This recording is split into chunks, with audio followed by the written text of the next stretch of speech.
Spending అంటే shopping కాదు. Investment అంటే స్టాక్ మార్కెట్ కాదు. ఈ డిఫరెన్స్ అర్థమైతే మన జీవితమే మారిపోతుంది. ఖర్చు చేయడం అంటే ఎలాంటి రాబడి లేకుండా ప్రస్తుత అవసరాలు, కోరికలపై దృష్టి పెట్టడం. ఇది ఇమ్మీడియేట్‌గా ఆనందాన్నిస్తుంది. సినిమాలు, షాపింగ్స్ ఇలాంటివన్నమాట. ఇన్వెస్ట్‌మెంట్ అంటే ఫ్యూచర్‌లో ఇబ్బంది లేకుండా చేసుకునే ప్లాన్. పిల్లల ఎడ్యుకేషన్, ఎస్ఐపి చేయడం, హెల్త్ కోసం ఖర్చు చేయడం ఇలాంటివన్నమాట. మిడిల్ క్లాస్ వాళ్ళు ఈరోజు ఆనందం కోసం ఖర్చు చేద్దాం, రేపు ఇన్వెస్ట్మెంట్ గురించి ఆలోచిద్దాం అనుకుంటారు. ఇదే మన ఫైనాన్షియల్ స్ట్రగుల్ని సంవత్సరాల పాటు పెంచుతుంది. నిజానికి ఖర్చు చేయడం అంటే బ్యాడ్ హ్యాబిట్ ఏం కాదు. కానీ మన స్తోమతకు మించిన కోరికల కోసం ఖర్చు చేస్తేనే ప్రాబ్లం.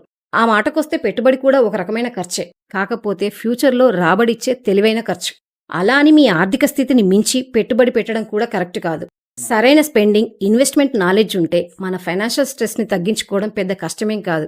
ఒక్క మాటలో చెప్పాలంటే స్పెండింగ్ అంటే షార్ట్ టర్మ్ హ్యాపీనెస్, ఇన్వెస్ట్మెంట్ అంటే